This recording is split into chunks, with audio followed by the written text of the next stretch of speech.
Living life is stage. Hey, hey. Living life is stage. Hey, hey. Living life is stage. Hey, hey. Living life is stage. Hey, hey. Love yourself first, explicitly. You overtook yourself to move with that energy. Empower your self-esteem. Self-love is king. That's the only way to win. That's how you empower your dream. Living life is stage. Hey, hey. Living life is stage. Hey, hey. Living life is stage. Hey, hey. Living life is stage. Hey, hey. Hey y'all, happy Saturday in the hallway. How is everybody doing? It seems like it has been forever since we have gone live, and actually it has. And y'all see, I got my grill, brand new look. This is my first time seeing myself in the camera, so I'm probably going to be staring at myself the entire time.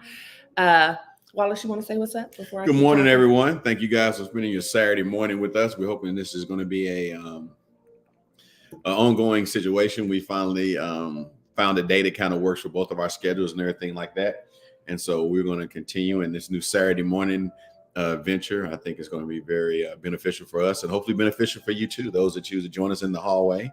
And we're excited about it and looking forward to visiting with you guys each and every Saturday morning.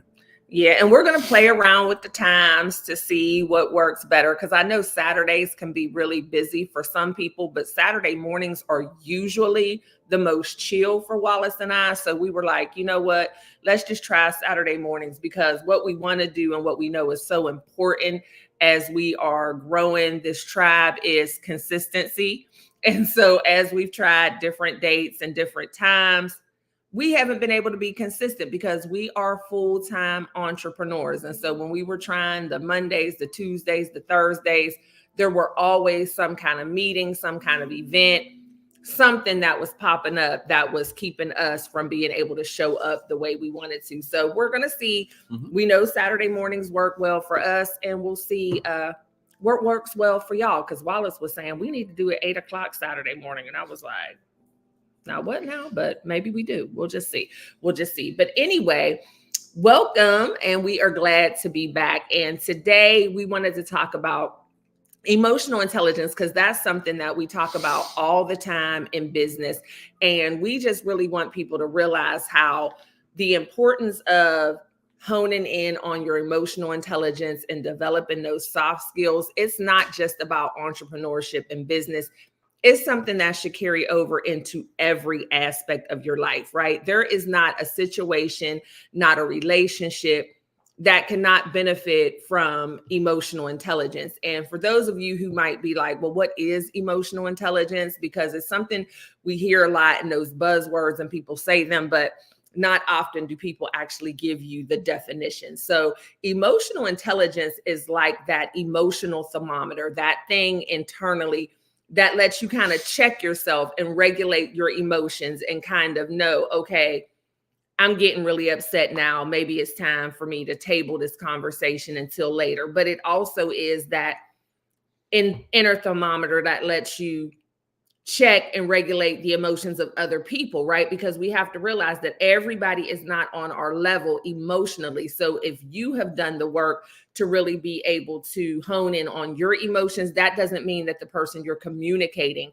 is at that same level. So you can, with them, be able to see, okay, I feel like you're triggered right now. I feel like you're really upset right now. Let's just table this conversation for later. So that's really what emotional intelligence is, being able to pick up on and regulate your emotions, right? Right. It's just so we can all get on the same page and everything like that, because like she said, not everyone's at the same level. And sometimes you got to have those relationships that balance each other out. You know, we were, I think we may get into this a little later. We've been watching binge watching a few relationship type shows. Yes. So like what, weeks. Married at First Sight and Love is Blind. America and UK. Yes. We have been watching them all, and we've learned some things. Yeah. And some things that we want to kind of point out to people that kind of will help, build a stronger relationships, like the title of this is Foundations for Lasting Love. But there's certain things you got to have in place. And I think always one of the biggest deals is in this emotional intelligence journey and building these relationships is you can never take yourself too seriously. Never be at a point where, you can't be able to move the needle one way or another in support of your spouse or your partner, or trying to figure out where they're at. When you draw these hard lines on certain things and you're worried about losing yourself, then I'm just like this all the time is, what better person for me to lose myself in, and what would come out change who I am than for my partner, because she's worth it. And that's going to make me better, make her better, make us have a better relationship. Then that's the thing you got to remember: the relationship, the marriage, everything is bigger than the both of us. And when we keep that in mind, I think you can willing to dial back some stuff and say, you know what, this is for us, right? And stop being so selfish in certain situations. Oh, I'm sorry. And one thing that I've really recognized, and we've talked about a lot, and Wallace agrees, is that sometimes, as much as you want to make sure that when you're entering into relationships, that you're making the best possible decision for yourself, you don't want to go into it blindly. But one of the reasons why I love is blind is because it lets you kind of let your guard down and not have to think about so much of the exterior and external things. Because I think the reason why a lot of relationships don't work is because people make it way harder than it needs to be. Yeah. People overthink it, overanalyze it. They have these different lists. Like, people go into, hey, Deborah, people go into relationships looking for a reason not to be in the relationship. Yeah. That's how I feel. It's like you're always looking for those red flags. And again, the buzzwords, like, what even is a red flag? Like, there are certain things that, of course, you have your non-negotiables. And if someone just does not check like your moral compass and things like that, okay.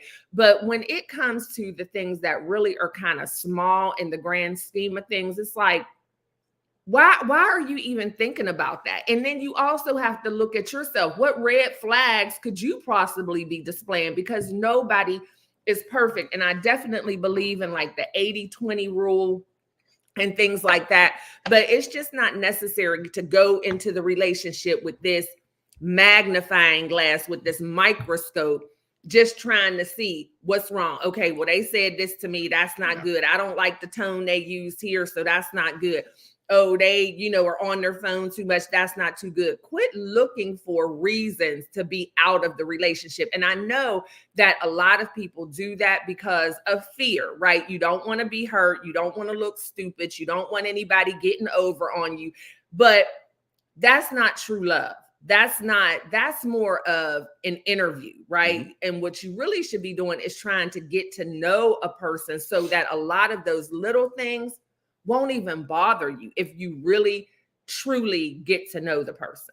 And I think also, if you have to really have those conversations, when we're talking about, someone on their phone or something like that, you got to remember, when you first meet somebody, they are who they are at that particular time.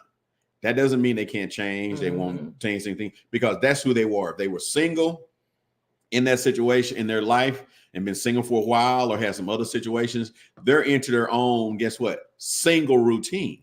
That's what they're going to be doing. That's what everything's kind of based around, centered around who they are. But that's why you can't come into it in the beginning of, hey, they're doing this too much. They're doing this too much. They're doing this too much, because they're doing what they've been doing. Same thing with you. You've been doing what you've been doing. So nobody's going to come into a party. But guess what? You sit and you have those conversations. And when you have those conversations, there are certain things that can be dialed back. And that's why I said you can never go into, oh, I got a hard line and I want to do this and do that.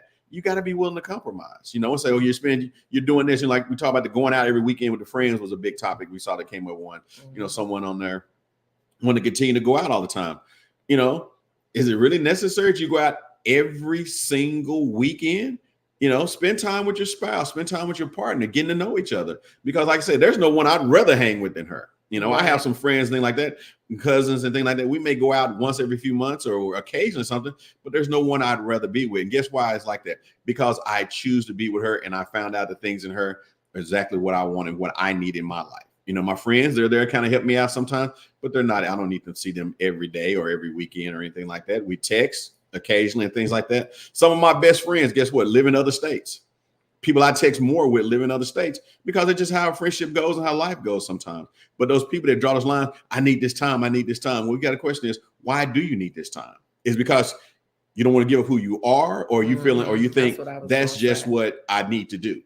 Right. And you sitting there and you evaluate this stuff, you find out it's not really that serious in what you need to do, because you can find everything. If this is the right partner for you, you can find everything that you need in that partner. We had some people jump on. Hey, Niecy Pooh. What's up, Lacey J? Hey, Tampa. Thank you for joining us. Hey, Nick. Good to see you. Good morning. Yeah, we got our mimosas, y'all. We figured, we set the little tone for the day. But you know what? This is the thing, too, that I see with setting that foundation for lasting love is you have to, and Wallace kind of touched on it, is we go into relationships a lot wanting to change the other person, wanting that person to be able to conform to our ways, when it's give and take. There are things about you that needs to change. One of my pet peeves is when people say, well, that's just how I am. When you say that's just how I am, all I hear is I want to keep behaving poorly and I don't want anybody to call me out on it. That's all that means, because there's always that ability to change. And when you find the right person, you're going to be more than happy to change those things. And making changes, like when people are like, I just feel like they want me to change who I am. No, in life, in order to progress, there needs to be change. Without change, there is no growth. Like there are certain things about me that I changed specifically to be able to be a better partner to Wallace. But I noticed as I made those changes, I was also being a better me to me. There were certain things and certain habits and certain mindsets that I had that weren't conducive to a happy relationship. And a happy relationship is going to make me a better me. So as you're entering into these relationships, you have to first of all decide, do I truly want a relationship? And that sometimes is the thing, because you think you want a relationship, but maybe you just want somebody to hang out with. Maybe you just want somebody to call every once in a while when you need an escort to an event. Maybe you just want somebody, to hang out with during the holidays, but you don't necessarily want a relationship, because those are different things. And that's something that we even ran into in ministry, right? Mm-hmm. A lot of churches want a preacher. They don't want a pastor. Those are two different things. They want somebody who's going to come in and just preach the word, make them feel good, whatever. But when it comes down to saying, these are different things that we need to do as far as the business of the church, the finance of the church, the way we show up in the community, they don't want to hear that. So that means you don't want a pastor, you want a preacher, which is the same thing as, do you want a companion, somebody just to kick it with, or do you want to be in a relationship? Because there's a lot more bending, but don't always look at it for like, oh, I'm changing for them, I have to be different for them. No, it's different for the collective. Like our kids have this thing now that they say every time they do something, and we're like, why are y'all doing that? Oh, we're doing it for the good. The good of what? The good of the family. That everything they do is for the good of the family, right? And so that's our little running joke. But you have to realize, as you make changes in yourself, you're not doing it for them. You're doing it for the good of the relationship. You got to remember, and like we kind of said earlier, relationship you and single you, relationship them and single them are different people. And there's going to be change. Like I said, you can't change. It can't be growth with no change. So there's going to be different things that you have to give up, or you have to change up. And it's not changing who you are, because really it could be, like she said, making you a better you for you. Because being single me, I thought differently about finances and things like that. Married me, relationship Wallace, things completely different on a lot of stuff. Like, okay, I can't buy this pair of shoes, so I'll save up and buy it instead of buying it today. I can't go buy this car right now. I need to save up and buy it. I can't be as impulsive. Relationship with married Wallace can't be as impulsive as single Wallace was, put it that way. Mm-hmm. And that's just the thing you got to be thinking of. And that makes me better overall. And I wish really, I had been that mindset before. I would have been, things would have been different, but you think differently because you are changing, you're growing, you're getting older. So guess what? It's a good thing. Change is good. And I know a lot of people resist to it when it's become a relationship, because they feel like they're giving up their identity and giving stuff like that. You're becoming a better you is what it all boils down to. And you're becoming better you overall for your partner and for yourself. And for your children, when children your are involved. future family or your family you have now, being able to show that good role model, that representation of what a healthy relationship looks like. I know for a lot of women, the biggest thing they don't want to give up is their independence, right? Like, I don't want anybody telling me what to do. I can handle this by myself. I don't need whatever. But the thing is, how great is it to have that built-in venting board, that built-in brainstormer, that built-in collaborative force? Like, it's not necessarily asking for permission. It's not necessarily losing your independence, but we all say it. Teamwork makes the dream work. So you have to have the emotional intelligence to realize that I'm not losing my independence because I consider someone else's opinion and wanting to be a leader. Like, one of the biggest things about being an effective leader is being able to know how to collaborate, is being able to know how to take someone else's opinion, is being able to know how to receive feedback without getting defensive. That's the word I'm looking for. So all of those things are a part of being in a relationship, right? You have to be a team. And that's what I love about what we do, and how, even though we have our business, ISAL, Institute for Success and Leadership Training, and we go to corporations and we go to organizations and we teach all these things like collaboration, teamwork, effective communication, active listening. But then our other part is about relationships, right? In the hallway. And guess what? We still teach collaboration, effective communication, teamwork, active listening, because they matter in every aspect of your life. And sometimes people put more into their business and their corporate life, and they've really gotten and mastered those skills, but then they don't bring those same skills home. They know how to collaborate on the job, but they don't know how to collaborate at home. They know how to be a team player and an effective team member at the job, but then they don't know how to do it at home, when you should be able to do it in every aspect of your life. Let's see, Lisa J, y'all, these braces, I'm like, I'm cracking up at myself. I got a question for you. This is the most I have talked since I had the braces too. Lisa J says, I literally just had that conversation with someone. I realized people don't understand. Yeah, I forgot we could. It's been so long since I've been on the live. I literally just had this conversation with someone. I realized people don't understand how to merge the two together, but also they don't know how to take care of themselves in a relationship either. Yeah, and that is a true thing. That's something that I kind of suffered from in the very beginning of our relationship. It's also something that I just saw when I was watching one of those reality shows. If y'all haven't watched The Love is Blind and Married at First Sight, at first, because I'm not a big reality show person, I thought it was going to be junk TV. But if you're interested in the inner workings of a relationship and just how people think and whatever, it's worth the watch. It really is, because it truly is an experiment. And so, I say to watch them.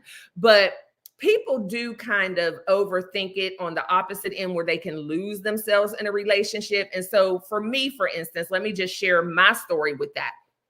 I was married before. Most of y'all know that. When I was married before, I was very much that independent woman. I don't need a man. He's more just like an accessory, like get in where you fit in. If you want to be with me, what? That's how I felt. It's just like, okay, a arm family, candy. Not arm, no, it wasn't arm candy, but anyway, but it was just like an accessory, an add on to my life, get in where you fit in type of thing. But I'm still going to do things my way. I'm still going on a girls trip every other month. I'm still going back home to visit and staying for 2 weeks. I'm buying whatever I want to buy, my house, my money, my kids, my. And that's how I was. And I ended up getting divorced. I realized what I did wrong. Now, not to say that my ex-husband was flawless, because our divorce, truth be told, was way more his fault than mine, because I didn't do anything to break the marital vows. But that's a different topic for a different day. However, even though I could have walked away from that marriage and blamed it 100% on him, I still wanted to see how I could do better, because I realized that I had shortcomings in my marriage. And so before I entertained another serious relationship, I wanted to do the work on me, because what I realized is being so independent, being so strong, being so forceful, being so aggressive was exhausting in my marriage, because I ended up having, instead of just 3 sons, I had 4 sons, because he started to actually depend on me to be the independent one, to be the head of the household. And that was exhausting. So I needed to find harmony. I needed to learn how to embrace my femininity. I needed to learn how to embrace a softer life. I needed to learn how to really respect a man, but I also realized it has to be the right man. But there was a lot of things that I had to do to embrace that softer side of me. However, I went from one end of the spectrum to the other, because when I first married Wallace, even though in the beginning of our relationship, in our courtship, I was very much me. I very much was independent. And those are the things that attracted him to me, because we weren't dating in the beginning. So I wasn't even thinking about a relationship, right? So he got regular stay. But once he proposed and we got married, I got scared. And I'm like, okay, I have to change the way I show up, because last time I was married, I was too independent. I was too aggressive. I was too assertive. And so then I went all the way to the other end. So like for the first year and a half of our marriage, I was like, whatever you like, whatever you like. I don't know. We can do whatever you want to do. It's up to you. I was washing his clothes. I was fixing his plate. I was vacuuming the floors. And if y'all know anything about me, I love to cook, and that's it as far as the house. I don't like to clean up. I don't like to wash clothes. I don't like to do any of that stuff, even though I do what I need to do. But I turned into a full-blown homemaker. I was an entrepreneur at the time. I didn't know if he really appreciated me as an entrepreneur. I thought maybe he looked at it like I didn't work. So it was really important for me to be proven to him all the time. Oh, I make money. I'm doing stuff. Oh, and I cleaned the house, and I did this.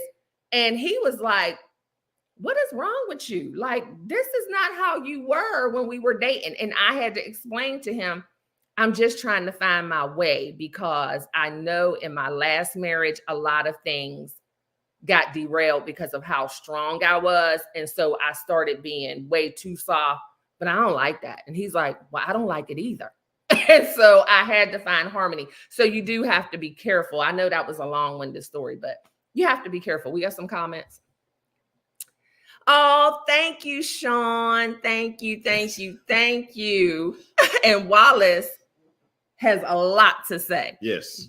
Go ahead. But I have a question for you, because you mentioned before you started that part of what you were saying, when we talked about, I don't want, somebody saying, I don't want someone telling me what to do. Mm-hmm. Do I tell you what to do? Sometimes, but not in a forceful way. I mean, you give me your opinion. Do you tell me what to do? Sometimes.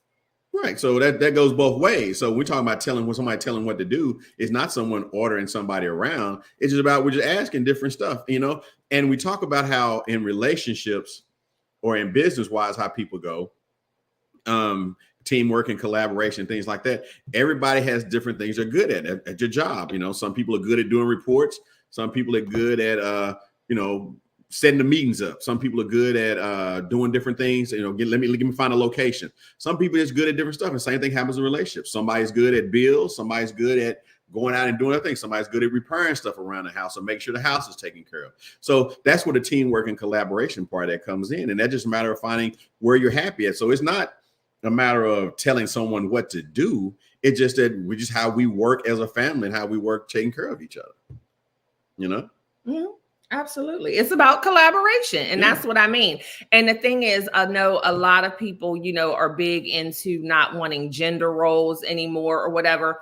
I really don't even know what that means. Like, I believe in certain gender roles because I decided to change my mindset on what a marriage means to me and what a relationship means to me. Like, there was a time in my past life, in my former life, where the concept of a submissive wife would have been like a kryptonite to me. But now I understand it because I've explained it several times. When there's only 2 people, somebody has to be a tiebreaker. And so that's how I look at it in our marriage, and using my emotional intelligence to realize that if we concede to Wallace's way, I'm not shutting down who I am. He hears me out. But if we have 2 different opinions, there has to be a tiebreaker. And since there's only two of us, then the tie is always going to be broken by him. But the thing is, if you're with the right person, you're not going to come to very many scenarios where that's even an issue, because we're on the same page 99% of the time. Because she says that, you know, it boils down to me, but really it boils down to whoever really feels the strongest about it. If you really feel this way, because I yield a lot of stuff, say, well, hey, boo, is that what you want to do? I'm cool with it. And it's just a matter of doing that. And that doesn't change my masculinity. That doesn't change anything like that. That just a matter of we're doing what's best for the family. And hey, things kind of happen like that. And that's how we kind of go in life, you know. And back to that overthinking thing. And that's one of the biggest things that came out of us watching, you know, Love is Blind and 90 Day Fiance and the different, you know, the UK one it's a good one too. Yeah. So I don't know why I can point out. But I think the overthinking comes in when people are talking about losing themselves. And when you really break it down, you're not losing yourself. You're becoming stronger because we're stronger together. That's just the bottom line. I don't care what nobody says. We're stronger together. And you're not losing yourself. You're becoming better. You know, I hate to do it like this when we talk about, you know, going back to the old cartoons and Voltron and those. Remember how they were all like 5 different color cats or robots or something? And then they would all come together and they'd just be one big gigantic robot.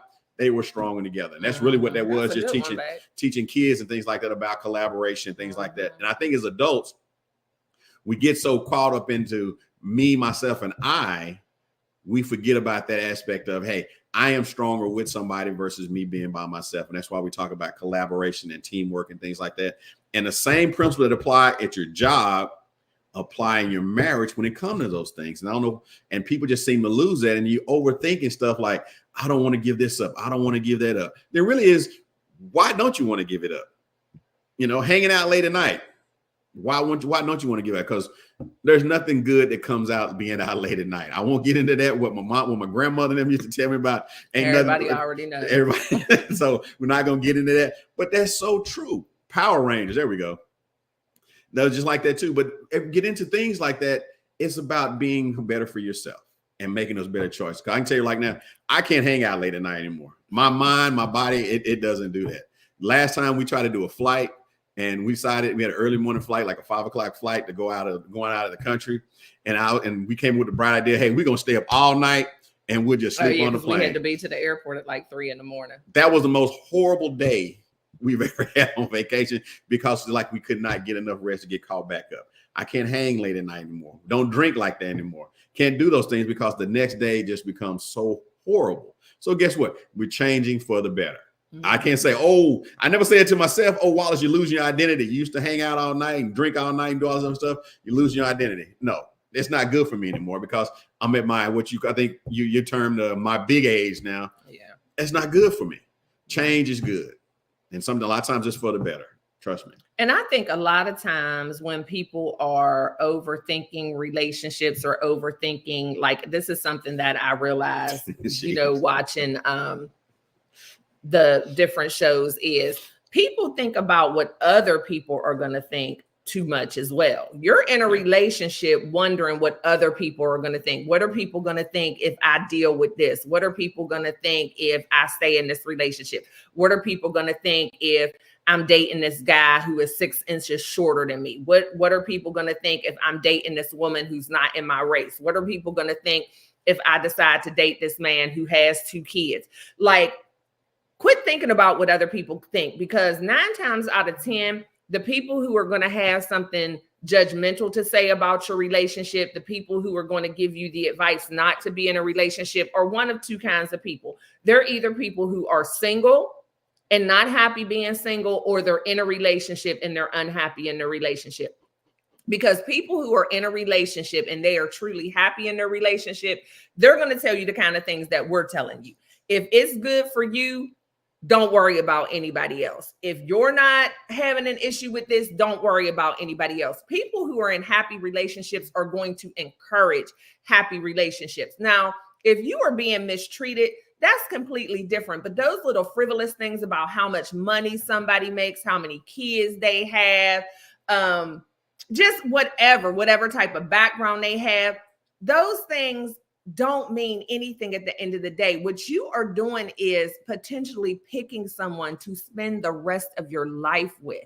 What's that other crazy show you got me watching? Oh, Did you Love watch? After Lockup. Yeah, that's the caveat. Don't do what they do on that show. That makes no sense. I have really just been trying to take a deep dive into the dynamics of different types of relationships. Those people all need counseling. They need therapy, counseling, therapy. Put every other thing you can put in. They need it because their minds are not in the right place. And I'm not sure how those Love people After got Lockup is crazy. Now, there are like two couples that I've seen on Love After Lockup where... Not saying you can't find love. Yeah. That they end up being pretty decent couples. And that's one thing too, like I've said, especially at our big age. Do not necessarily overlook that man who got a felony when he was 18. Now, I will go to my grave and say that. Now, I'm not saying everybody who got a felony at 18 is now a great person. But I'm saying if this man got a felony when he was 18 and has been unable to really get a corporate position, but he's been able to do something entrepreneurial and he is doing his best. I mean, that is just, especially for our Black men, could just be so detrimental to future lives. Things that happen when you were way younger. There are things that don't build relationships while they still in jail. No, not while they still men in jail. or women. Don't try to build those relationships. I mean, when you talk about meeting your representative, oh my gosh, those people like Wallace says, of course they're gonna say the right things. They ain't got nothing but time. So yeah, don't build a relationship when they're behind bars. But I'm saying if you meet a guy or a woman and that's a part of their past and they're upfront with you with that, but they are living a decent, upstanding, law-abiding life now, don't let that deter you because we all made mistakes. And there's probably some of y'all out there who committed felonies when y'all was 18. You just didn't get caught. I'm just saying.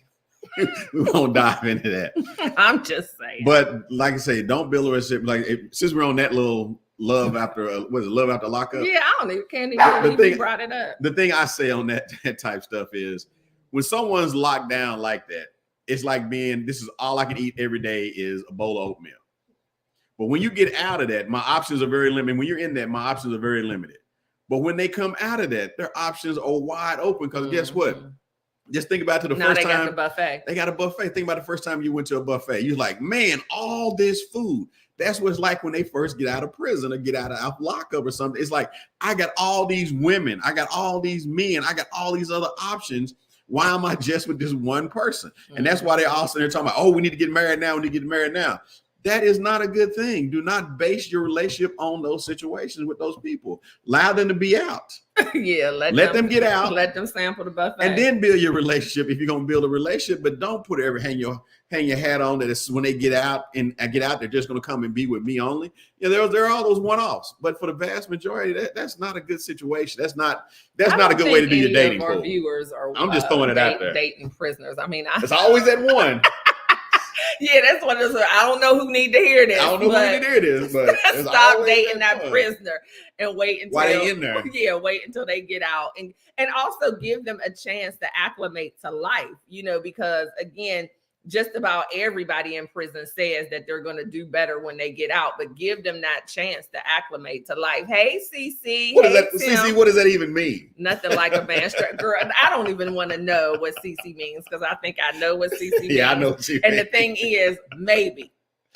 Maybe because you don't know what they be doing in there. So you do have to, kind of weigh that out. But what I'm saying is, to me, that's a little thing. It can be a little thing. But you want to try and build authentic relationships. And like I said, situations like that, that's not an authentic relationship. Being out, being able to meet someone and talk to someone and build that relationship. That's why we talk about Love is Blind and the Married at First Sight, those things, those experiments, why they label as experiments, just trying to see how those things work out and how people are just based off of certain things that people put out there. So you got to look at those things, say, all right, am I willing to change for this particular individual? Someone I relied on somebody else to match me with this person, for his Married at First Sight. I relied on people. This is what they based off of what I say I was looking for. And that's what I'm saying. I think because they told me they feel like almost Married at First Sight. I think they feel like 200 questionnaire. 200 question questionnaire. Yeah. And they kind of go through those. And I still always go back to, are people being young, their honest selves on those situations when they answer those questions, because they go through that. And then when they meet and they're with that person, then they're going to find out, oh, well, that's a little bit more than what I want to deal with.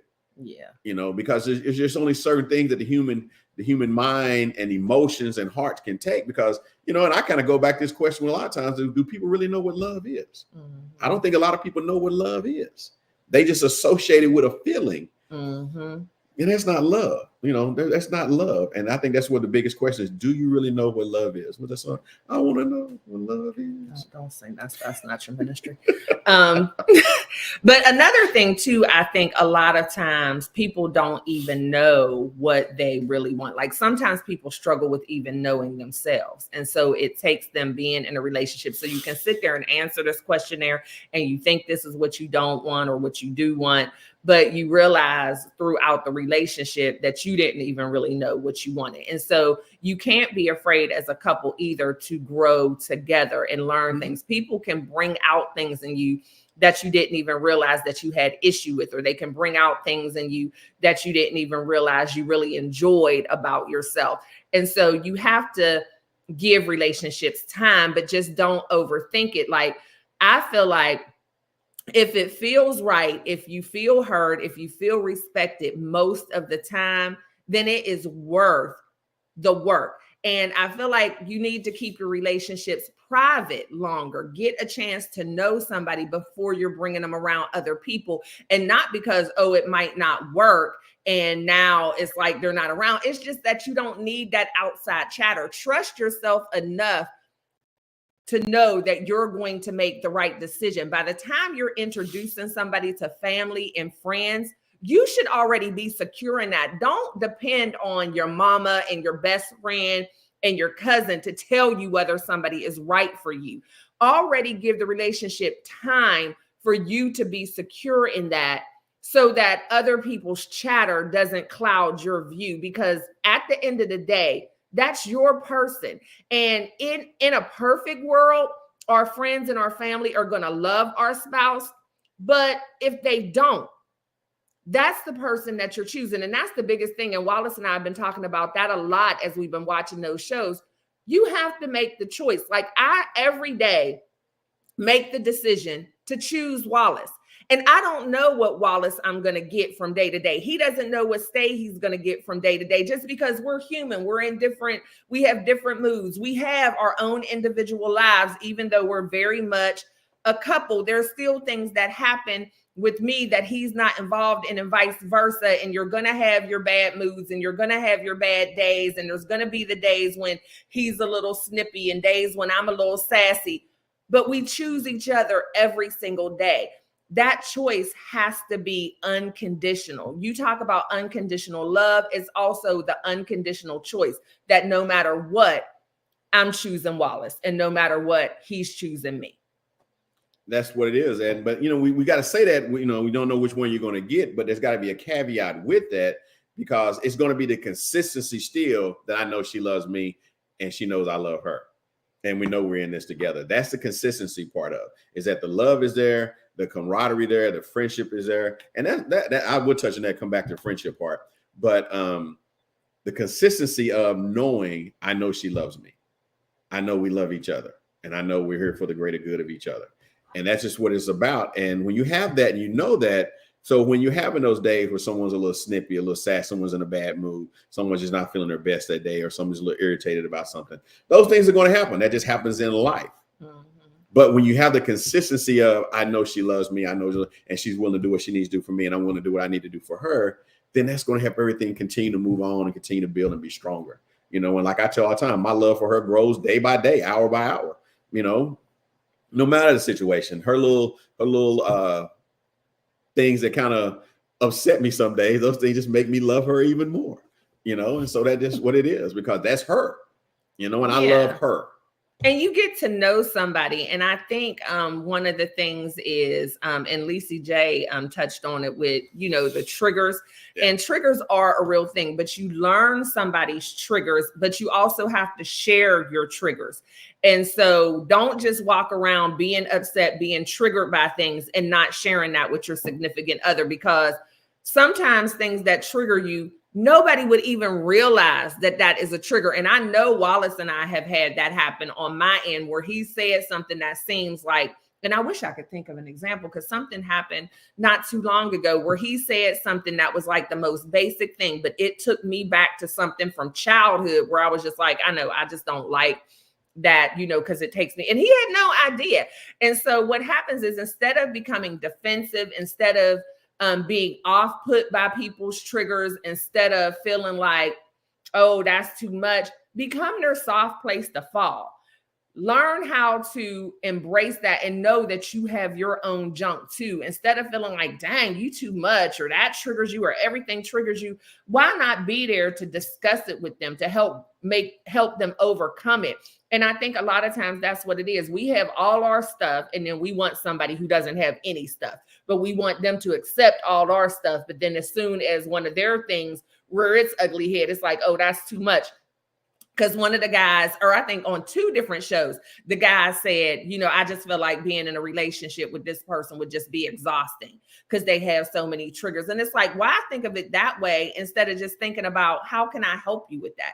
And then being realistic about the fact that you're going to have some crap too. And you're going to want somebody to be there with you through your crap. And, you know, it's just about creating that safe place. And I know that that is definitely a buzz phrase these days, but there is something to that. When I know that me, the good, the bad, the ugly, even if it gets on Wallace's nerves, even if he's over it in the moment, I don't have to guess whether he's going to continue to show up. And the more he shows up, the more it is easier for me to let go of some of those things because I have a safe place.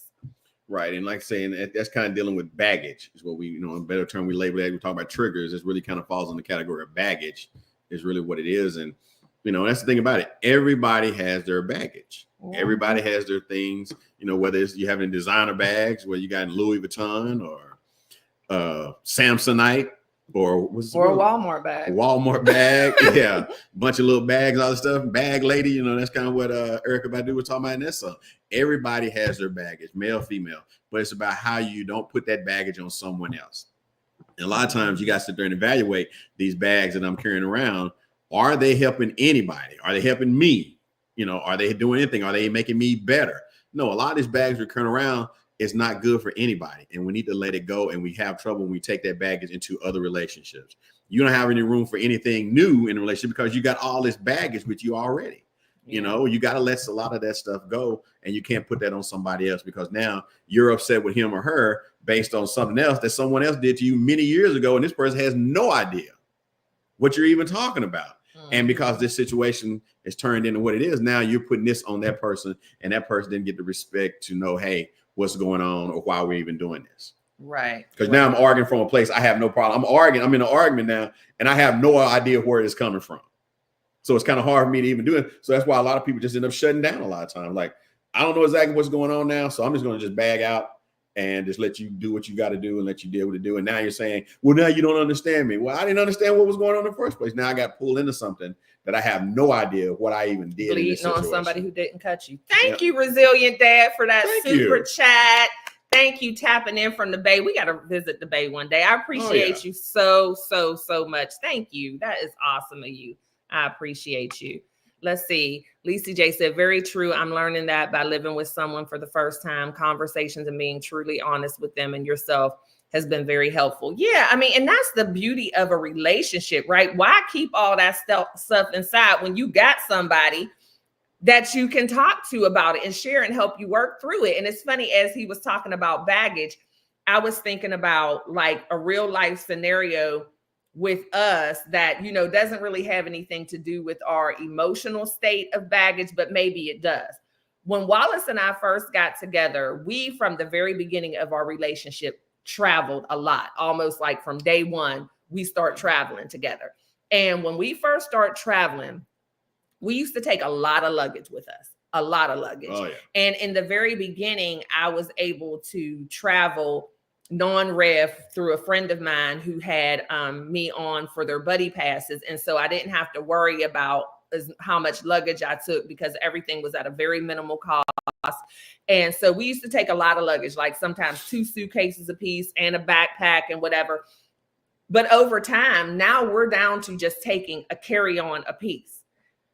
And that just triggered in my mind that so much like a relationship, when you really sell out to your relationship and you have trust in your relationship and you create a safe space for each other, that's real good. You can go from carrying all this baggage to just getting it down to a carry-on. And it's funny because that is how it went with us. In the very beginning, we both had a lot of luggage. Then we started taking less luggage. Then we went to the fact where we could just both pack in one big suitcase and put both of our things in there together. Come on, Doc. And then it got to the point where it wasn't that big of a deal. We could each just carry our own small bag. And that is how the relationships should go, where you can come in with a whole lot, but if you create that safe space and if you're open and honest and you use your emotional intelligence and soft skills, the luggage, the baggage can get less and less and less, and it shouldn't grow. This relationship hasn't added to my luggage. This relationship hasn't added to my baggage. This relationship has compacted my baggage, because you're always going to have something, right? Because it's really just boiled down to the necessities. Because I'm a witness to this, and I'm pretty sure a lot of you guys are, if you really think about it hard. You pack all this stuff to go on these trips. How many times you end up bringing back outfits that you never even wore, you never even tried? So you carried all this extra. You carried all these extra baggage. You carried all these extra items with you that you thought you was going to need, and you didn't need them at all. Yeah, and that's what happens. We didn't even need that, because I come back with 3 or 4 outfits I didn't even put on. But guess what? I needed a big suitcase. Well, I thought I needed a big suitcase because, I want to have all this extra stuff. So now we've gotten smarter and more wiser with how we travel and things like that. And I didn't need all that extra stuff. Now I take just what I need and maybe one extra just in case something happens. But that's all I need. But before, I was carrying 3 or 4 or 5 different extra outfits, just in case outfits. And I really didn't even need that. Right. And that's the thing. We carry all this baggage holding on to things that happened to us in the past. And it's like, what do you need that for? It's not serving you.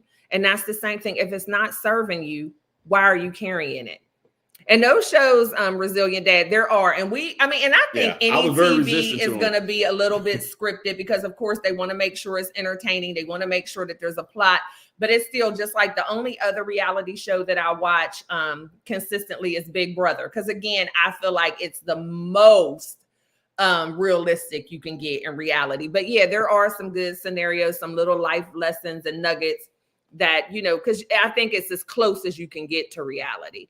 I know, right? I know. We coming up with a little something here. We definitely are doing a little preaching today. Which I just did that when I went to Cancun. Still tags on it. Yeah, we overthink it, and that's the other thing. He's talking about tags still on it. That's what we start saying. We have so much stuff that we've bought through the years just for trips, and we would only wear it on trips if it got worn off. So we agree now, when we travel, don't buy any extra stuff. We shop in the closet, because I'm buying stuff to take on a trip to show people that never seen what I got already. And you know what triggered that thought? Somebody put it on Facebook and stepped on my toes, because I saw somebody say, why do we always go out to buy new clothes to go on a trip when the people that we're going to see never saw our old stuff? But I have to admit, for me, one of my things is social media. And I'm big on social media. I'm always on social media taking pictures. So in my head, I'm like, well, I can't keep showing up with the same thing on all the time. But then I had to realize, who am I trying to impress? I'm not a supermodel. Ain't nobody paying me to have a different outfit on every time I show up on social media. And so I had to get out of my own head. We also go to a lot of galas and after 5 events, and they used to always get me in my head, like I have to find something to wear. But now what I do is, I know I'm going to have those things coming up. So if I see something, even if I don't have an event and it's a good price, I buy it now. So then when the event comes, I can just go to my closet and grab something, and I'm not all stressed out. Let me see.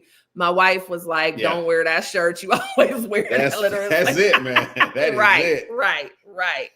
Oh my goodness. But it's so funny how there are so many things we do in life and at work and in relationships that we can just carry into all different aspects of our life, because we're the same person everywhere we go. It's just how we decide to show up. Well, my father in the ministry shared something with me many years ago. And as I've gotten older, it's been is coming more and more true every day. You never have youth and wisdom at the same time. You never, as you get older, you get wiser. So your youth kind of fades away. But if you're smart with it, you can still remain youthful, but your wisdom has to come into play with that. And you never have youth and wisdom at the same time. And like I said, it's funny, we're making more money now, but we're finding ways to cut back to save more. Mm-hmm. And it seemed like at the young part, we spent more when we were making less. Mm-hmm.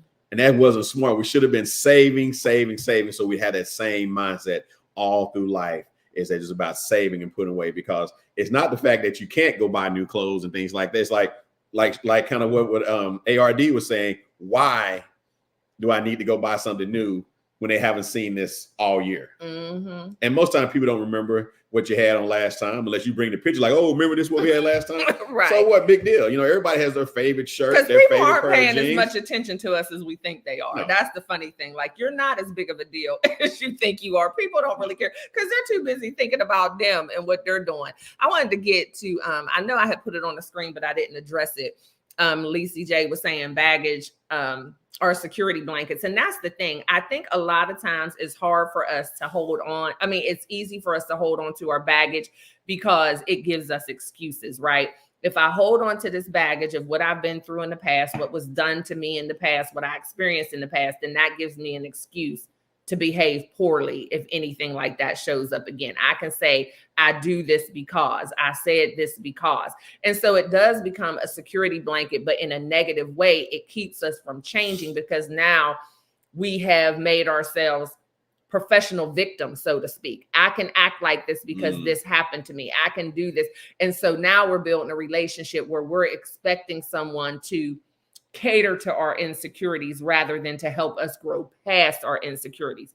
I need you to coddle me and not say this and not be yourself and not do these things because I have all this stuff I'm bringing with me, when really it takes a lot more courage to just let those things go and say, you know what, this did happen to me, but did in the past. That person did do this to me, but did in the past, and then move on to the future. And don't use that as a security blanket, because the only thing that is keeping you secure in is that victim mode. I am confident that I'm a victim. I am confident that these things happen to me, and I'm confident that I can behave in a certain way because these things happen. Hey, Miss Gwen, thank you so much for tuning in. I love when I see you pop up. Let me see. The crazy thing is we'll wear something someone brought me back from vacation more than I used to wear something I brought back. And I stopped doing that too. I don't even get anything. I stopped getting the kids something every single time I go. I do things now, like wherever I travel, I buy an ornament for my Christmas tree, because I know for a fact every Christmas that's going to go on there, because y'all have no idea how many t-shirts I have from different places that I've never worn. Never. And then my grandkids, I don't never see them in them t-shirts that I bought them. Ain't nobody wearing that stuff. Professional victims is profound on that. When you reprogram your mind, you find that you can live a new life. Oh, thank you so much. We appreciate that. Yeah, that professional victim role, some people really dwell in that. And it's like, why do you feel so comfortable being there? But like I said, I think it just gives people an excuse to behave badly. I can lash out because this happened to me. And, you know, I made it through this and that, so I can do that. Oh, I wanted to read Miss Gwen's comment. Yeah, you don't handle that part. There is no acceptable explanation for bad behavior, whether it is legally bad, morally bad, or ethically bad. I agree. You cannot say I did this because. If it's wrong, it's wrong. You can't just go around acting crazy and treating people any kind of way or doing things. You can't say I stole because I was hungry. You can't say I robbed that bank because I had no money. You can't say I treated this person bad because somebody else. Wrong is wrong. No matter who does it, no matter what your reason, it's done. Oh, keychains and magnets. Yeah, my daughter-in-law collects keychains, so I do buy her a keychain all the time. But those t-shirts, I'm like, why? I mean, you just be so into the vacation. It's like, you know, I love Istanbul, you know, but do you really think about that when you come home? It's like you just, t-shirts are emotional, I think. They are. And the last thing, and that, you know, one of the last things we want to touch on, we talk about friendship. Mm-hmm. Oh yeah, you wanted to mention that earlier. Friendship between us, that is key. And what I found out with her, the friendship would stay, and the things that we have going on in our relationship, that replaces, and I hate to say it like this, but it's kind of the truth. It replaces a lot of those other friendships that I had, because I find so much of what I need in her. I don't really need all those other friends in my life. Now, that's not change who I are. I'm not saying that change who my friends are, but that changes how we interact and why we can spend so much time together and not get on each other's nerves or things like that. Why I would rather hang out with her versus hanging out with a lot of my friends and stuff like that. I love my friends. When we get together, we text each other, we talk about games, things like that. But I don't have that need anymore to want to go hang out with them every weekend. And they don't have that need anymore because they're in relationships, because they're finding things in their partners and their spouses and things like that. Say, hey, this is how I want to move now.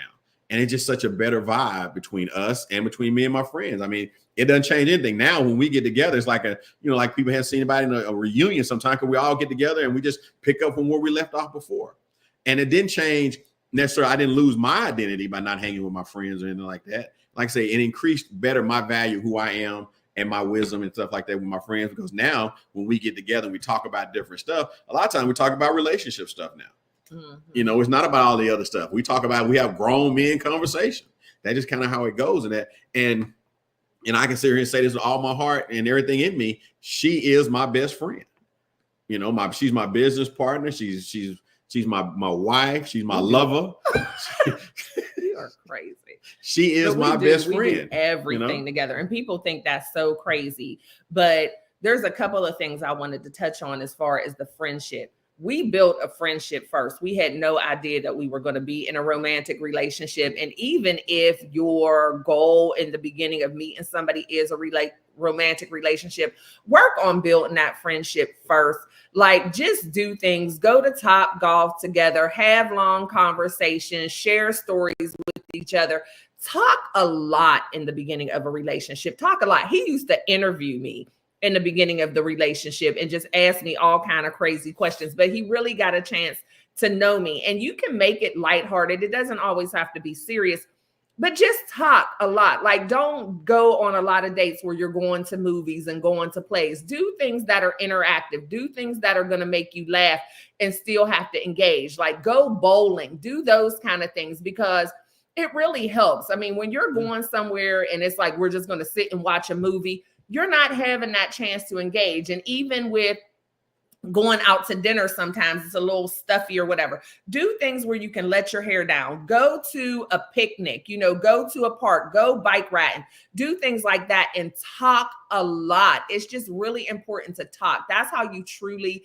get to know somebody, build that friendship. Because what happens is, and I'm not saying that you don't want to have other friends, just like Wallace said, but I know for me, is like the girls' trips and different things like that. It's hard for me to do them sometimes, because especially if it's something new that I've never done, he's who I want to experience it with. So if somebody asks me to go somewhere and I've never been before and he's never been, I'm like, well, I want to do that, but I want to do it with Wallace. So it's just, and it's a great thing. It is. Let me see. ARD said, Mr. Wallace, another great point. I found me taking inventory of my friends to understand what's needed, because time is different when you have a family compared to when you didn't. Yes. Absolutely. Hey, Ladybug, thank you so much for tuning in. Hallelujah, I made it. Hey, how are you, Miss T? Let's see. She's saying hi to everybody and listen to what the other person is saying. Really listen. Yes, active listening. Active listening means listening to understand rather than listening to respond, giving somebody 100% of your attention, not listening while you're scrolling on your phone, not listening while you're sending an email, not listening while you're watching TV, actually listening, and listening with your entire body, meaning that I'm not distracted by anything. I'm giving you eye contact. I am giving feedback, as in I hear you, I understand, nodding your head, but not necessarily interjecting or interrupting, letting people get their entire thought out. That's how you learn people, because we communicate in different ways, and somebody can say one sentence and boom, already we've assumed what they're going to say, when really they're not saying that at all. But because they use words different or communicate differently, that's how we took it. But if you would let them get the whole thing out, you would realize, because there's been times with Wallace and I where we've both done that in the beginning of our relationship, where you'll say one thing and it's like, see, da da da da da da da da, and then you're like, that's not even what I was trying to say. Because people are listening to respond, not listening to understand. Exactly. Or you're anticipating what they're going to say based on what you would say or how you feel. So people are like, I already knew what you was going to say, but did you though? You didn't. You assumed, and we all know what they say about assuming. So we don't want to do that. So thank you so much, Ms. Gwen, for that, because we talk about effective communication, and that's twofold. When people talk about communication, they really usually just think about talking, which that is a part of effective communication. And your communication is only effective when the other person is receiving the information and perceiving it the way that you intended. Mm-hmm. Because if you're saying something and they're not picking up what you're putting down, then that's not effective communication. But the other part and most important part of effective communication is listening. You learn so much. And I know it sounds cliche or silly, but you have one mouth and two ears for a reason. Yeah. We should be listening way more than we talk. And the way that I learn things and the way that I'm able to do the things that I do, even in my job with ISALT, is because I listen and I see where there's holes in people's communication, and I see why there's not collaboration in certain organizations. Before I go into an organization, a lot of times, and do my sessions and do my coaching, I go and observe. I ask, well, can I come to one of your meetings and just kind of sit in the corner and listen to see how you all communicate, to see how you all collaborate? Because everybody, I have certain cookie cutter sessions where I can come in and just tell you about the importance of teamwork, but it's so much more authentic when I get to see it firsthand and see how the groups go together. It just makes a lot of sense. And you may notice this if you ever go to couples counseling. A lot of times your first couple of sessions, that counselor is just going to throw something out there and just let y'all talk. And they're going to listen to how you all communicate so that they're able to really hone in on where you may need some assistance. You know, I just had a little thought here, and it could be the mimosa talking this morning. But the Bible talks about us. Where'd I put those two things? Yeah, together? mimosa in the Bible. Mm-hmm. But the Bible also always be observant. Always be observant. Always be observant. Should mean we should always be looking, listening, sensing what's going on. And we're only supposed to put out so much information because we're supposed to be taking in more than we're putting out. 2 eyes, 2 ears, one nose, but 2 nostrils, but it's 2 there, but only 1 mouth. So we really should be taking in more than what we're putting out. And too many times we're trying to put our stuff on other people instead of listening to what they have going on and trying to get to know them and understanding and observing what's going on around us. But we're more interested in putting out or downloading or trying to make sure they understand us. We should be trying to understand them. And that way, when we understand them, that helps us respond better. And we're not just machine gunning everything. We're actually taking our time and saying the things that need to be said. And listening to the other person can help you learn yourself too. Yeah, it does. You know what I mean? Because if I listen to Wallace, especially if it's a concern or something that he has about me, he could notice something about me that I didn't even realize, or maybe it's something I need to tweak because that's his perception, but I care about him enough where it's like, okay, I heard you. And now I get it. I need to do this differently because if I keep doing it the same way I've been doing it, what do they say? That's insanity. So if I want a different result from him, then I need to hear from him how he's perceiving what I'm saying and what I'm doing. And because I love him, I don't have a problem tweaking that because my main goal is for him to receive the information that I'm giving him the correct way. And Cece says she's guilty of listening to understand, but that's half of the listening to respond. And sometimes that's just our defense mechanism. But like they say, realizing that we have an issue is half the battle. So it's like you realize that you're guilty of it. You said it. So now you just have to work on it. And that's the part, like I say, my triple A, y'all know my triple A. So you're on the point where you need to take accountability and take action.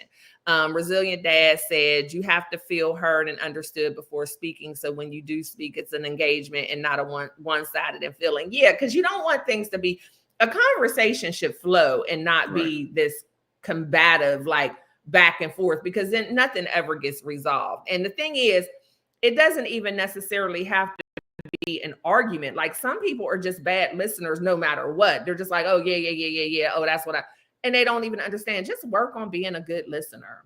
Yeah. And we do, I promise you, if you do more listening and talking, it'll make you a whole lot better person, and your relationships will be a lot better, business-wise, personal-wise, parenting-wise. Yeah, listen better to your friend, kids. if you do willing to do more listening than you are talking. Yeah. And the thing is, knowing when it's your turn, like everything is not about you. Yeah. Sometimes it just let it be about the other person. And we do that too sometimes. We have Stay Day, we have Wallace Day, and where it's just all about the other person. So, well, thank you for being here, Cece. And we're about to wrap it up too. Yeah. Our hour is up. We actually went over an hour, so we have to head off and finish our day. Y'all, some exciting news. The book covers came in today. I was so excited. For those of you who don't know, I have written and completed book number 4.